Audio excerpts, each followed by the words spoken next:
Welcome back, Soul Tribe, to day 3 of fasting. I feel good. I feel really good. Yesterday, okay, let's have a little intermission break. Okay, so yesterday I was kind of hungry, right? I'm sitting there, and I know like popcorn, plain popcorn, 0 calories, and I was like, Jake got home from work. I go, Jake, can you make some popcorn? And I stopped myself. I said, don't. Because after we read it, like fasting is a spiritual thing. And yeah, this is fun.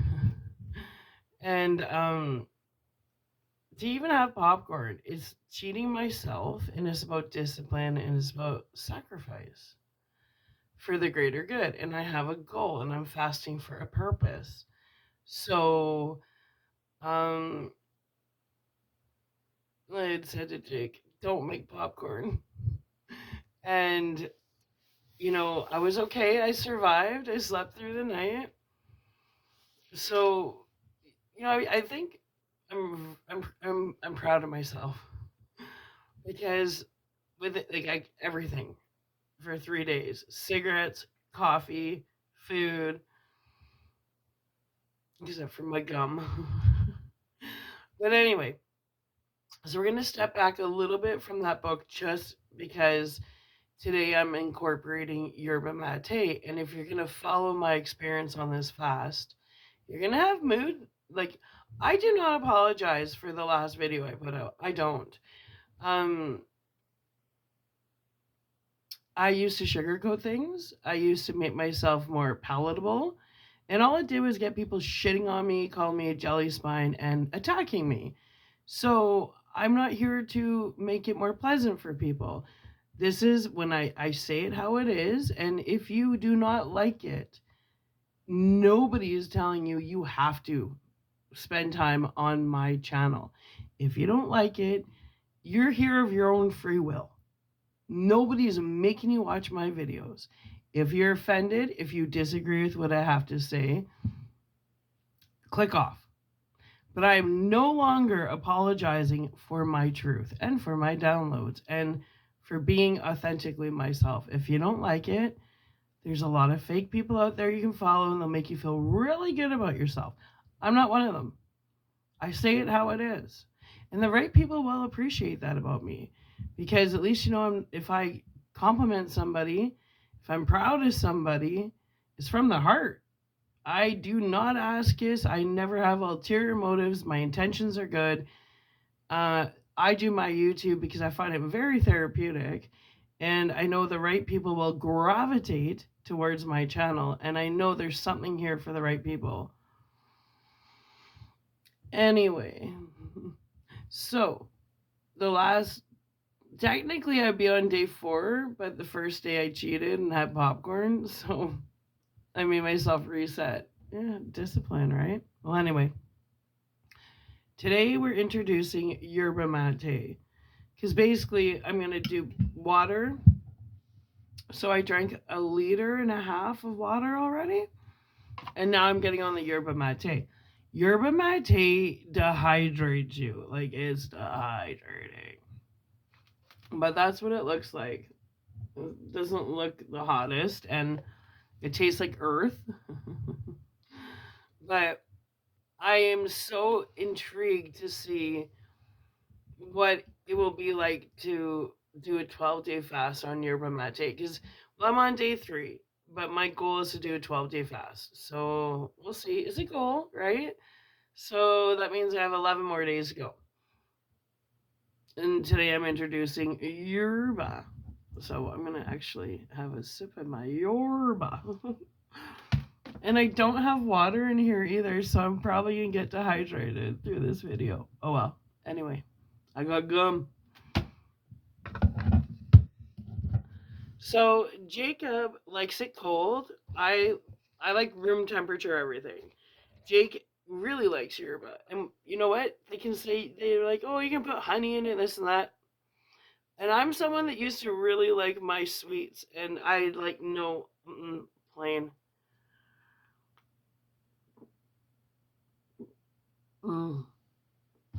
have the proper yerba cup, the gourd, and the bambila and all that stuff. But what we do now is we make it, we put it in the fridge, make it in the plastic containers, and then strain it, and it's super strong. Now, when it comes to making a pot of yerba mate, sorry, the the best part about yerba is when you make a pot, you can refill it and get nutrients from it for like 10 times. Yeah, it's pretty awesome. The trick is in my kettle I bought for like the reason for the purpose of yerba is it has like the digital thermometer as it's going up. When it comes to yerba mate, you don't want your temperature any higher than 134 degrees Fahrenheit. The reason being, because after 134 degrees, I believe it's 134, I do 134, it starts killing off your minerals because it's filled with minerals and nutrients and vitamins, and it's natural. So, we're going to cover yerba mate before we continue on with the other book about fasting because it just seems right. I really want to properly take this journey with you without, everything I do. And, yesterday, like I said, I have no regrets about my video. I'm really fed up with people faking it, and that's it. And I'm really tired of people um almost using God as an excuse to say I'm a good person. Don't do that. God doesn't appreciate that, let me tell you. Just be yourself, and instead of faking and being a good person, just be a good person. It's that easy. Well, anyways, no apologies. And if you got offended, then you know what? Maybe it just means you gotta take a step back, look in the mirror, self evaluate, recalibrate your moral compass, and make some good changes.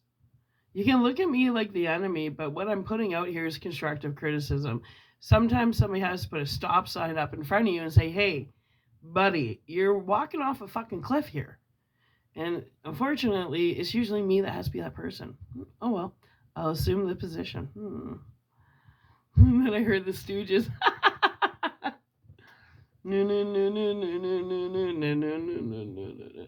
I just wanna be a dog. No, no, no, no. Okay, no. I love the Stooges, just so you know. But let's get into it. Let's do this. Okay. I got my book already.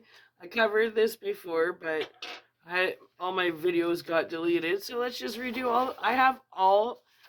Put it this way: all the videos I did, because I'm not stupid. I actually put work into it, so I have them all all put aside. I could easily start again and just do all my videos, but I don't like going back to the past. Do you? No. We're about evolution. We're about progression, not regression. Right? Right. Well, that's what my channel's about. Well, let's get into it. Yerba mate. Yerba, baby. Hope everybody's having a good day. Gouda, because that's my favorite cheese. I'm looking forward to having a piece of cheese in 12 days. Okay. Let's do this, friends. Introduction. All right, hold on. Is that going to work? I think so. One sec. No. Okay. Introduction. Over 100 years ago, during 1899, International Commercial Congress held in Philadelphia with 38 foreign governments in attendance, the subject of yerba mate was introduced to Senor Carlos R. Santos, a government delegate from Paraguay, Paraguay,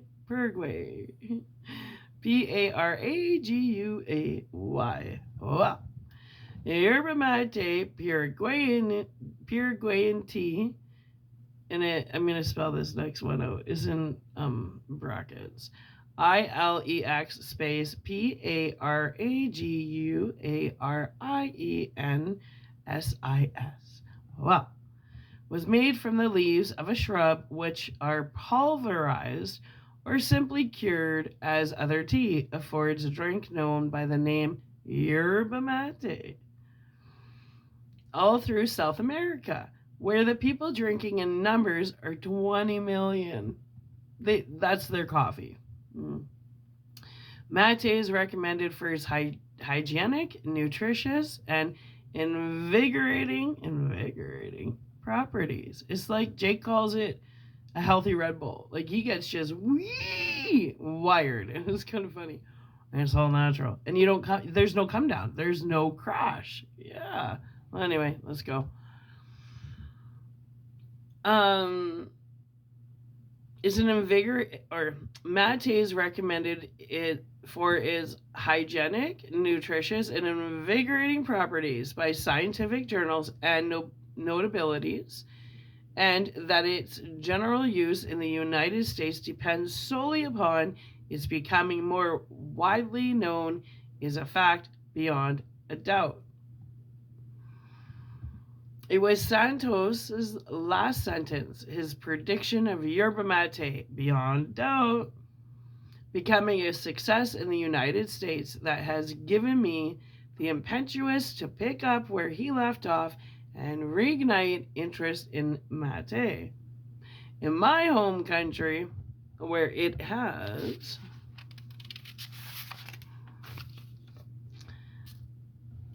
heretofore remained prevalent only in South America, it's my sincere hope that this book acts a fulcrum acquainting people with this plant beyond a drink.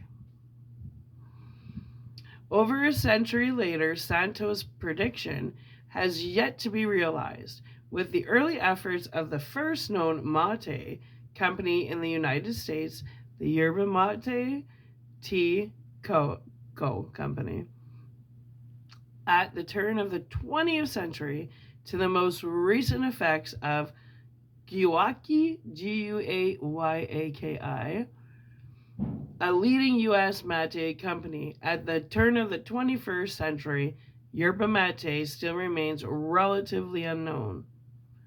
The time has come to expose this miracle herb.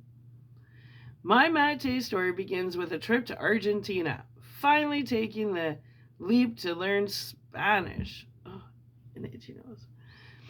Oh, look, I'm not congested anymore. That stuff rocks. But I'll introduce that another time. We're talking about mate right now. Anyway. To learn Spanish. But it seems as though Spanish wasn't the only thing that captured my attention. Tired, excited, anxious, and not knowing what to expect, I sat in at a JFK terminal and waited for my plane to arrive. Little did I know that my 18-hour flight would turn into a 40-hour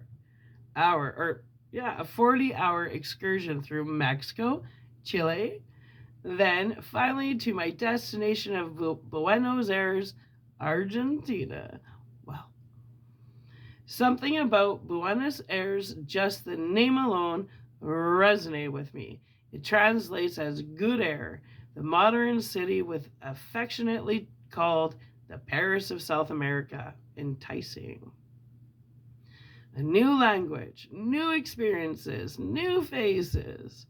Many sources said not to learn Spanish there because of the distinct dialect of the region, spoken only in Buenos Aires and neighboring Uruguay. Uruguay. Though that attracted even more attention. I always had a knack for doing things against the grain. As far as I was concerned, my mind was made up and I brought a ticket in February. By April 2009, I was in Argentina. Who knew that I'd remain for 3 years? Easily. Argentina became my second home. The passion of the people was amazing. It's a communal, family oriented culture. Both men and women kiss on the cheek, a required friendly formality and sign of respect. No wonder why mate is considered the friendly drink. As most Argentines can be seen sharing a gourd amongst friends and strangers alike, it's in their blood. After 2 delays, heavy storms, intense turbulence, a million catnaps, various airports, junk food, no food, sweat, and exhaustion, I arrived depleted and blurry eyed. Excitement overflowed as we drove into the city. Upon arrival, I threw down my bags and left to explore my new world. Stitching park to park and street to street, having no clue what direction I was headed. And, sorry. And though the city was rustic gray and full of concrete, everything appeared resplendent and fresh. Clear sky and city pigeons abounded. Stumbling with the few words I knew, I feebly attempted to order a vegetarian pizza. Sounds kind of good right now. The waiter, impatiently negotiating through my bastardized words and strong American accent, finally understood that all I wanted were vegetables on dough. Bueno, he said. I took my pizza and returned to the residence. A 60-story renovated hotel now housing students. I lived on the top floor in college dorm, fashion rooms, packed with beds wall to wall. Luckily, I only had one roommate, being 25. I was one of the oldest, as the residence mostly housed young students attending local universities. There were a good share of Americans and Europeans there to learn Castellano, Castellano,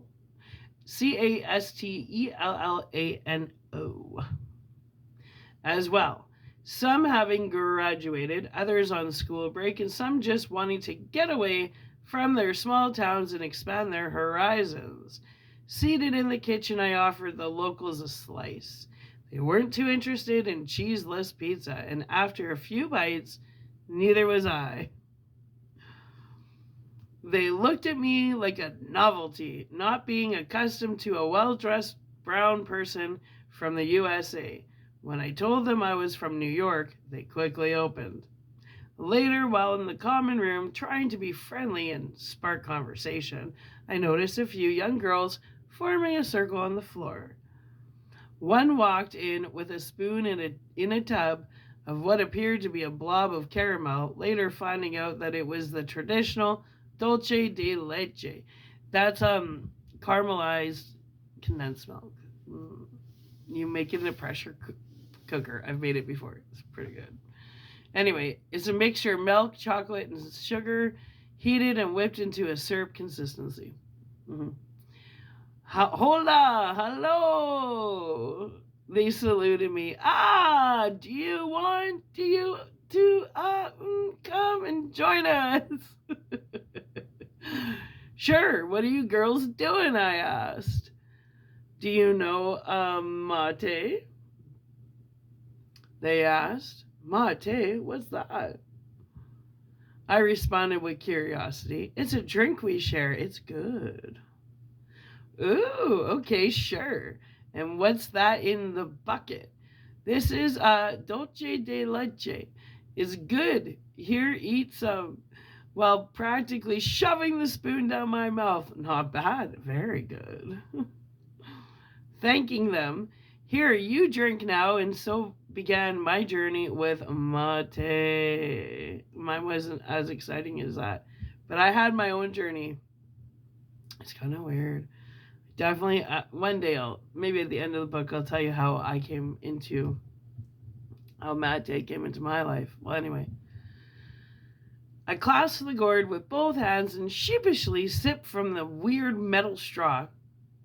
that brought up hot, bitter tea to my mouth. I had to force it down and try to mask my difficulty swallowing the scalding liquid, rolling down my throat like molten lead.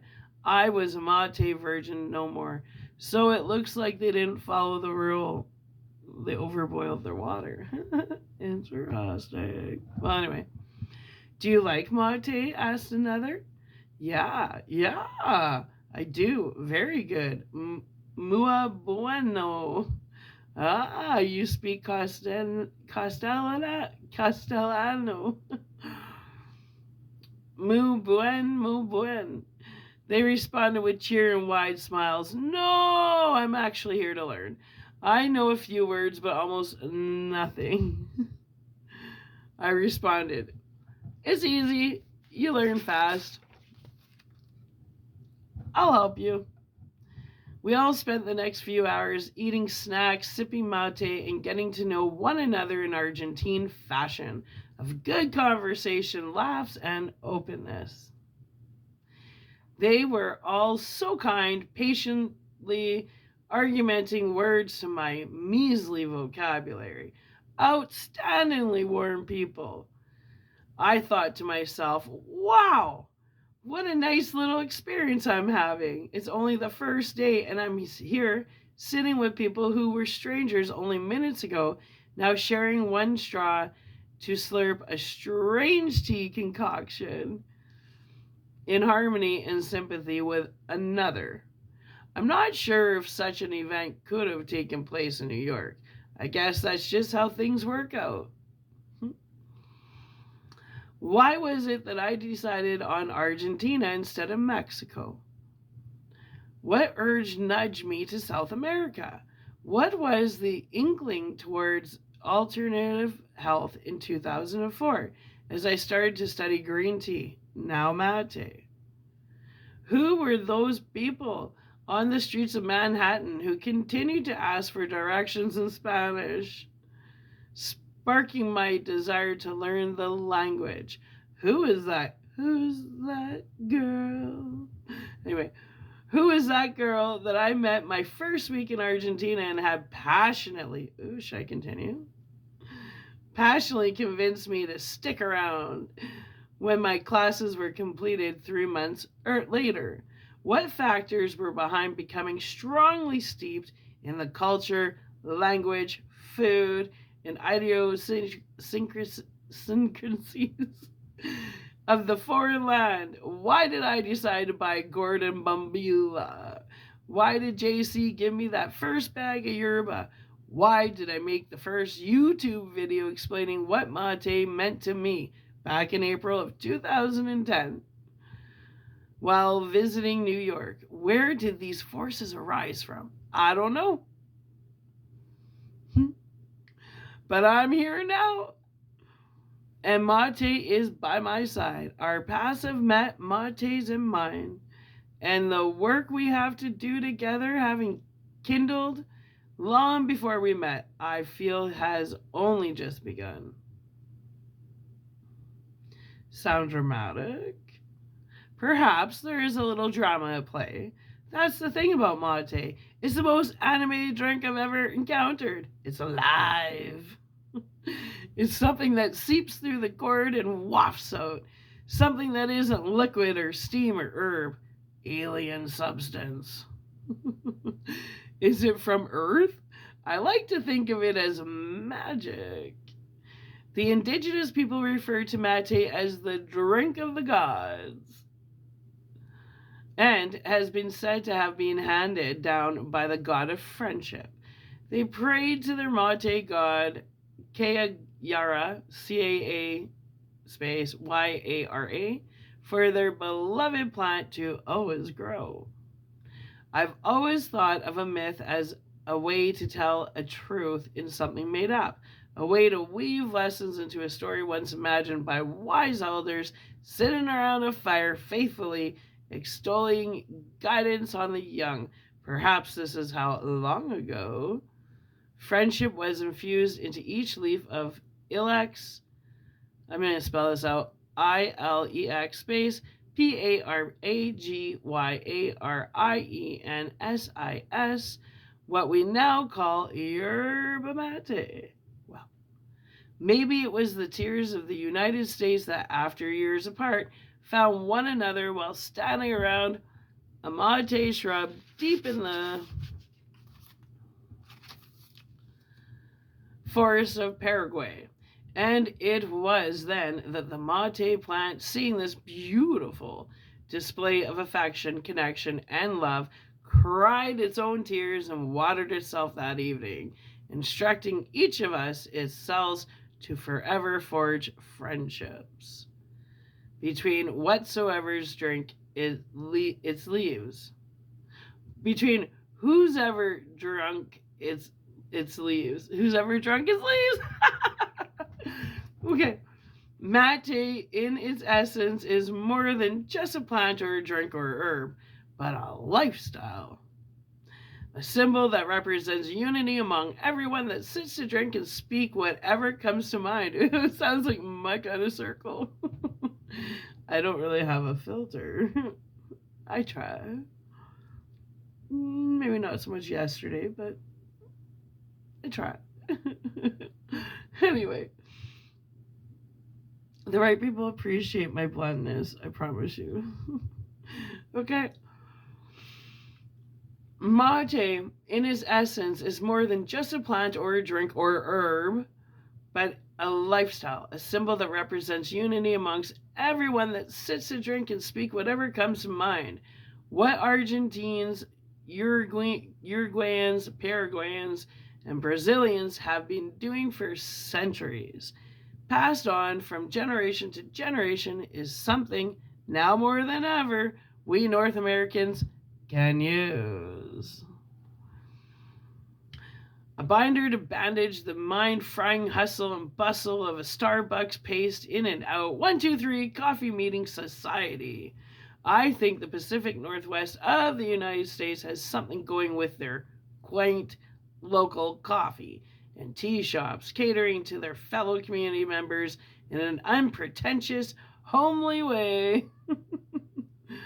I was intimately able to observe this sharp contrast between speeds of life while living in one of the most remote places in North California, Arcata, Humboldt County. Population 17,000. The smallest town I've ever lived in. I was confused when a lady, having just left the grocery store with bags in hand, stopped to gladly offer me organic fruit juice. I cracked the bottle open and she said, "Go ahead, you look thirsty. Take a sip." After a few sips, she took a few sips herself. After I, a total stranger, had sipped it and wished me farewell. You have to understand that these random acts of sharing rarely happen in New York. And I'd imagine for the greatest part of the United States. In Argentina, seeing people share the same straw, the mate bambila, touch me, touch me. Barriers were immediately disassembled in a slurp. It symbolized acceptance for the unknown and said confidently, "I trust you."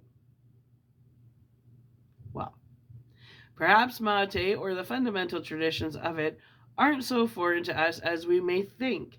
As a young teen, some of my fondest memories were of myself walking around, cruising the neighborhood, or sitting on my skateboard behind CV's or Walgreens, where we spent hours learning new tricks, passing around a joint, or sipping old English 40s, pretending to be boys in the hood. As we passed the joint, one tactically knew that what was happening was more than just getting buzzed, but coming together, being together, and sharing ourselves with one another. Connecting, telling our stories, laughing at the most mundane things that had us rolling on the pavement in pain, talking about the girls we've kissed or are trying to kiss, discussing the latest graffiti artists, breakdancing moves, or repeating the Hottest lyrics from Wu-Tang. The Fugees, Nirvana, Nas, and the Smashing Pumpkins. The joint, now more than a joint, became the symbol of this unspoken ritual that bonded us in the same way that wine has been called the social lubricant, or the few cigarettes a coworkers share on a break while unburdening the daily stress of the demanding 9 to 5. So mate isn't so different after all, but at the same time, it is very different. When we put aside the actual object of mate and reinstate this symbol, we see how the medium of sharing, whether it's with wine, marijuana, or mate, is the same. And it's these precise details that seduced me to write this book and share my story, the story of an herb that has changed my life. I think that mate has a lot to offer. It's another conductor of friendship that is as foreign to the typical American now as computers were to us in the early 80s. Now look, everyone has a computer, Facebook account, and an iPhone. Why? Why? I ask myself that all the time. Why, people? Why? Because they just work, and so does mate. It just works. Amargo is the word for bitter in Castellano. Mate, being naturally bittersweet, more bitter than sweet, is often distasteful to the average American palate. We've been force fed sweet things from infancy and have become addicted, no shit, to sugar riddled garbage that we dare call food, right? There's sugar in everything if you look at labels. Well, anyway. The mate gods, as if acting as a Zen master, not immediately accepting the student, makes the prospective drinker go through a series of tests and challenges before allowed to experience the true lesson. Before she shows her magic to us. People first need to get past the bitter taste and build a relationship with the herb before immaturely casting it off as too bitter. Yeah, it took a while to adjust. And what is this nasty stuff? I like to imagine that people who are able to drink and enjoy bitter things usually have more advanced and evolved minds. I'm not saying that if you don't smoke cigars, drink espresso, and like your whiskey neat, that you aren't eligible to drink mate. But only that if you take the time to adjust and adapt to mate, to let mate readjust you, then you'll reap the bountiful rewards. Such in the case with all amazing things in life. Well, how many of us honestly enjoyed that first sip of beer? I still don't like beer. I don't drink, but when I did, I was not a beer drinker. Anyway, when I was around 7 or 8, my uncle convinced my dad to let me have a sip. I thought how bitter and awful tasting this is. You see, he doesn't really want to drink it, my uncle jeered my dad. Years later, after a friend and I stole a few beers, I tried my hand again, this time drinking an entire can. Still far from great tasting. Something was different. This done. Minutes after finishing, I began to feel a bit weird and slightly dizzy. Then, after adjusting, this altered, curious state began to feel interesting, then good. Wow. Giggling. Ooh. It does, it makes you buzz. You get giddy and happy. Giggling, I walked around our neighborhood woods feeling wonderfully buzzed. As I matured, I began to drink beer and alcohol more often and grew to enjoy not only its acquainted taste, but its ability to help me let go of alibi in a clumsy way. But what I meant is yerba mate gives you a buzz, like a pot buzz, like a sativa buzz, like yeah. But it's healthy. This is not hurting your lungs. Anyway, mate is an acquired taste for sure. When I took the first sip in April of 2009, I wasn't sold. Neither was I. Even with a palate partial to bitter things, it didn't take. I simply thought of it as just another tea. Mm-mm. Mm-mm. But as time passed, I was invited to sit in more and more and more circles, people gathering together to share mate over good conversation. I began to bloom and rise to mate, as if those first few sips had planted seeds that were slowly maturing and waiting to break through at the right moment. Mate is mysterious like that. It doesn't show its true colors on the first date. You have to entertain her over and over and over before you gain her respect and confidence. When she feels, sounds like my kind of drink. When she feels she can trust you. They're talking about me in tea form. Then she'll invite you into her house and show you a grind time. Oh. Well, not that quick. A time that you'll never forget. Well, that's for sure, but not that quick. It won't be a one nighter, but a lifetime of pleasure and comfort. Are we still talking about tea? Most people feel something after a few minutes of drinking mate. This something is often described as a buzz or feeling of euphoria and alertness. Yes, yes, yes, yes. I love this shit. Others will leave it, unable to accurately describe its soothing effects, as I feel different. I think that this has initially mostly to do with the new drinker not being accustomed to the stimulating and nutrifying effects of mate, a creative cocktail of excitatory and relaxing compounds also found in tea, coffee, and chocolate, but uniquely grouped into a mate, not found in any other plant. The body is rebooting, and during this phase, you may feel jittery and overstimulated. However, once the mate uploads her software into your system, you come back sharper than before. True. Super alert, no crash. And on that note, I'm having some. See, I'm already talking faster. It gives you energy. You're to fast, you want energy, right?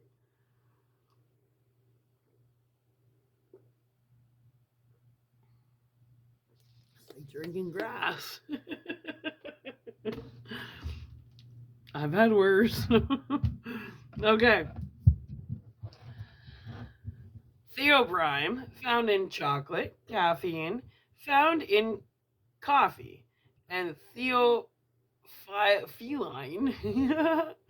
Theobylline, found in tea, and arguably, that was another weird word, and arguably, but now sufficiently debunked, a new stimulant called matine. Are all identified in mate, adding to its extraordinary and paradoxical ability to both stimulate and relax the body simultaneously. This uncopied combination of chemicals makes for a special drink that's uplifting, energizing, and clarifying. You don't get the jitters as with coffee. No, you don't. But a gentle buzz that's sustainable throughout the day and slow releasing. Yes, yes, and yes. You get the same calm and cooling effect as tea, all along with the euphoria of chocolate. Similar to the effects from the raw chocolate bean known as cocoa. This is usually what the new drinker is describing as a high within those first sips. She may not know what's taking place, but simply that a new feeling of comfort and harmony has arisen like sun cutting through the fog. Creative clarity. The mind is suddenly cleared and the body becomes relaxed and agile, yet remaining active and strong. Intelligent herb. Coffee is a bully that's strong and can be beat up all the weaker kids, but goes home every night exhausted, tired, and spent from all the efforts and leaked energy. It's all about energy, baby. Mate is the supple child who waits, observes, and remains calm in the face of danger. He's always strong and sharp, never overexerting energy, only thinking when thinking is called for, acting only when acting is called for, and releasing energy only if need be. I'm getting a buzz already. Each drinker will feel this sense of newfound energy and power, but I don't consider this the magic of mates, or at least not entirely. Though companies will lean towards marketing these aforementioned psychological benefits, they are only the face of mate, not the heart. Mm. The best way I can describe mate's effect is as a creative clarity. Mate is the windshield wiper of the mind, clearing away obscurities to see beyond the limits of your ego. Mm-mm. That's why mate is always associated with being around friends and talking about interesting, positive things that not only benefit you, but the group. We affect the plant as much as it affects us. A symbiotic relationship. The mate speaks to us, speaks through us, and we speak to it. This is the magic of mate that goes beyond the physical sensations that indelibly affect our bodies and activate our minds. Mate containing healthy doses of potassium and magnesium plays on the heart. The word heart also can spell the word earth. The heart is a gateway to the soul, and it's represented energetically not by the color red but green. Yeah, I've always said that. The singing bowl, the heart one, is green. Green like the mate leaves. Mate will not only help protect your heart physiologically, but also on a psychic level. Yeah, you become telepathic. It talks about it in here, like with the circle. The heart is the body's greatest oscillator of blood and energy. Electromagnetically, we use it to connect to those we're around, positively or negatively. Mate's positive effects on the heart not only keep us healthy within, but also externally. Mate is the best at coffee, tea, and chocolate because it embodies the magic of all these plants. Remember, chocolate comes from the cocoa plant, which was considered the food of the gods by the ancients. Is it any surprise that mate is called the drink of the gods? We know that the Guarani tribe of Parana had been drinking it as of the 16th century when the European imperialists noticed that the natives consuming it. It is safe to say that it was being drunk long before that. But how is mate perceived in modern time? Well, let's find out. There have been studies by Sloan Kettering that suspect mate being responsible for certain types of throat cancers. But there are dozens of articles for reputable sources that will represent evidence against that claim. Of course. It has so many healing properties, we gotta say it causes cancer. Whatever. Anyway, many believe that the cancer has more to do with the extremely high temperature of water. But you're not supposed to use high water. 134 degrees Fahrenheit. Yeah. Anyway, thermal carcinogenesis, mutating the lining of the throat, increasing its exposure to cancerous formation in the esophagus. Some scientists suggest that methods in which mate is dry produce carcinogens. None of the research has been conclusive. Even the mate naysayers must admit how powerful and healthy mate is for the body. It's packed with amino acid. Yes, it is. Listen to all these vitamins. It's packed with amino acids, B vitamins, minerals, antioxidants, and nutrients in concentrations not found in any other plant. Mate has significantly more antioxidants than both green and black tea. Knowing that the Guarani have been ritualistically consuming this plant for at least hundreds of years, probably thousands, is a reliable indicator of its potency. What mate does to the nervous system is on par with what any master masseuse does to the tight and naughty muscles. Ooh, naughty muscles. It invigorates the mind, body, and spirit like no other drinks can. It nibbles thought, coffee, tea, guayusa, and likes and the likes bow at the throne of Mate's majesty. The prana, or life force, Mate within, also residing in all life forms throughout the cosmos, responsible for any intelligence and vitality of the organism.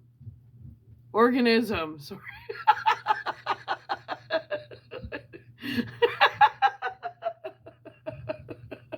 Oh my god. I did not mean to say that. Is of such a high vibration that anyone who's ever drinks it will automatically elevate to a higher vibratory frequency. Yeah, lift your vibe through your mate. The herb doesn't just act on the physical, but the mental and spiritual faculties as well. Mate's roots may begin in the soil, but they also set within the body of the drinker, the nervous system now being the new soil or conduit to continuous intelligence, magical, restorative, and creative powers. Each sip expands consciousness. Intrigued yet? You should be. In Paraguay, after Jesuit priests first began to commercially cultivate mate, discovering the secret method for softening the hard seeds through birds' digestive tracts, it quickly became the drink for the rich and wealthy, while maintaining its dominant presence among the common man. By the early 1900s, an estimated 15 to 20 million people in South America were consuming it daily. And though efforts were being made to commercialize the drink in the United States, most notably by the Yerba Mate Tea Company, with supporting beneficial health reports from leading scientists, chemists, and travelers who partook in the meal experience while abroad, mate never gained traction in North America. In Germany, France, and England, mate was more commonly drunk. Within well-to-do homes of settlers and affluent natives of South America, mate was, at times, presented like a finely aged wine in a high-end restaurant. The servant, after preparing the mate with the right amount of sugar, optional, I opt not, milk, optional, I opt not, hot water, and yerba, would take a sip to test its quality before presenting it to the head of the house sitting before his guests. The master, the master would then take a sip to see if the mate met the measure of quality. If he approved, the servant would then add more hot water from the kettle, and the master would drink the first gourd before refilling and passing it on to his guest. Oh, master. It's not surprising to see mate being revered in this fashion. The Indians of South America treated cocoa, raw chocolate nuts, as gold, and at times used it as a currency. Mate has also been used as currency, acting as a paycheck and bartering items. Here we see mate taking on a similar level of respect and homage to its immense healing and uplifting powers. This herb just makes you feel good. I feel good. Na, na, na, na, na, na, na. Like I knew that I would. Na, na, na, na, na, na, na. I feel good. Like I knew that I would. So good. So good. I need you. Do. Okay, sorry. And anything that makes you feel good is priceless, right? And on that note, I'm having some more. It just gets me so buzzed.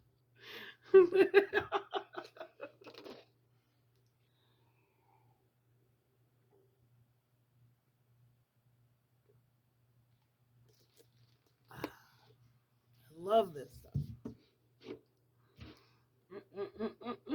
At room temperature. Let's continue. And this is good for the fasting too, let me tell you, because its ability to curb hunger was of immense value to the indigenous, whom at times went days without food. The Jesuits wondered how it was possible to maintain such endurance and stamina without food, and soon enough, through keen observation, now being an obvious fact, realized it was the mate sustaining them. During the War of Triple Alliance, Paraguayan War, between Argentina and Uruguay and Brazil against Paraguay's uprise to increase its influence over South America, the Brazilian army, in the absence of food rations, exclusively drank mate for 3 weeks.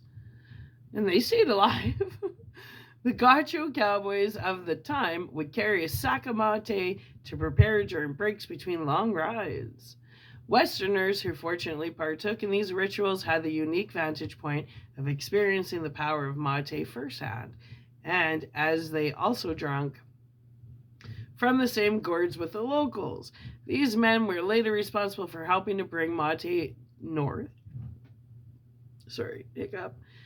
Urging Europeans and North Americans to try this mysterious herb that soothed and calmed the nerves.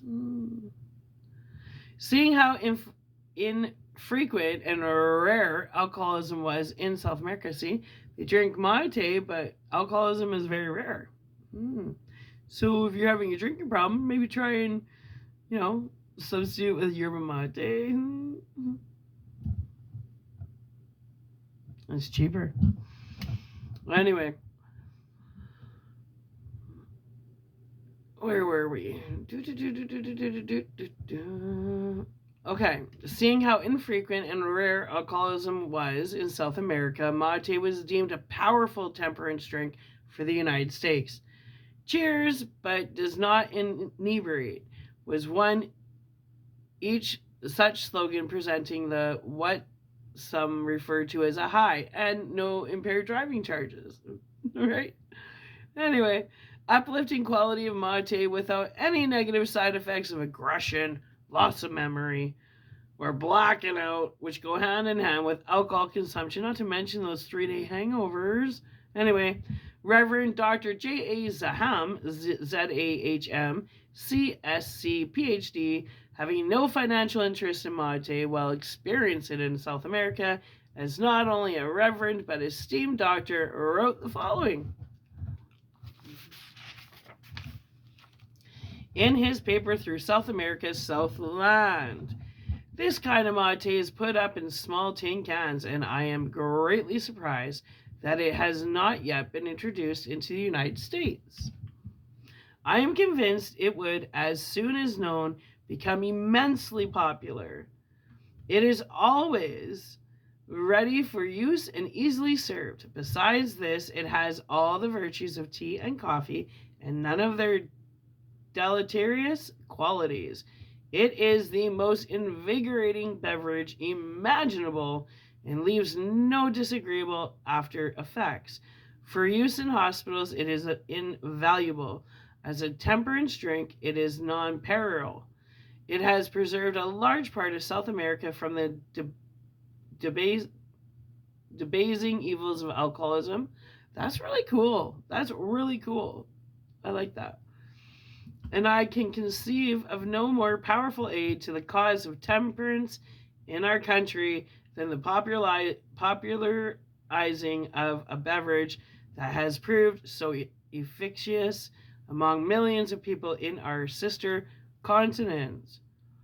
As I sit here typing a hot thermos and pack gourd to each side, I take some pleasure in knowing that perhaps I'm the only one in my town sipping the bittersweet leaves of yerba mate. Home in New York with Argentina once again on my horizon. Soon I'll be in a sea of mate drinkers in the lively city of Buenos Aires, where I've been living intermediately for close to 3 years. To see mate penetrate geographically, culturally, race, economic status, religion, and sex is something that I will always be in awe of and at once never fully comprehend. Fair enough. Perhaps there's something to be said as to why mate hasn't ignited the globe, despite being the most nutritious herb on this planet. Have you ever seen a mate commercial? No. Maybe it's the subtle grace of the herb, being immensely strong, yet gentle, moving slowly but surely. And I've said earlier, mate, as with any other plant, contains its own intelligence. Like a signature, mate too has an imprint on the world. It's not as hurried as coffee nor as calm as tea. It takes its own time and travels at its own pace. Starting in South America, one day I'll decide to also lay deep roots in Europe, Africa, Asia, and North America. Currently, notwithstanding the commercial efforts once tried in the 1900s, and now again as of the late 1990s. Oh, so he's writing this. No, whatever. Anyway, Mate still remains as infinitely wise and inconspicuous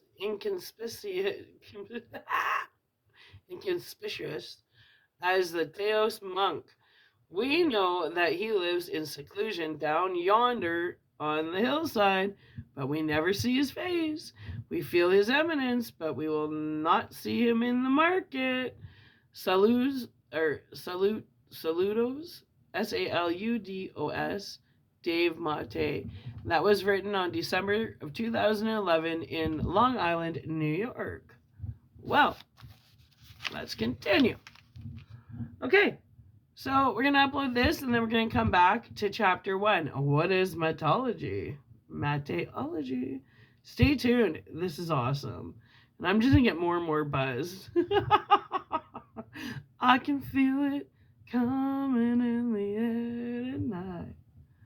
Oh Lord, oh Lord. Okay, anyway, don't know what that was about. Got some music download. Wait till the Otis comes out. I have a feeling I'm gonna get a lot of music downloads because when I'm happy, I hear music, and when I drink mate, I instantly become lifted. All right, my lovely soul tribe.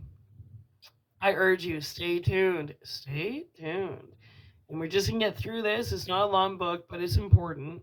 So, because if you go on a fast and you don't realize I'm using mate, and you're like, why is she so happy? Why do I feel like shit? Because I'm doing yerba mate, not just water. So, if you want to do exactly what I'm doing, then I need you to follow along with me. And I don't want you to walk blind. I want you to have the proper formal information behind you. So, why? Because I love you. I'll be back. Bye.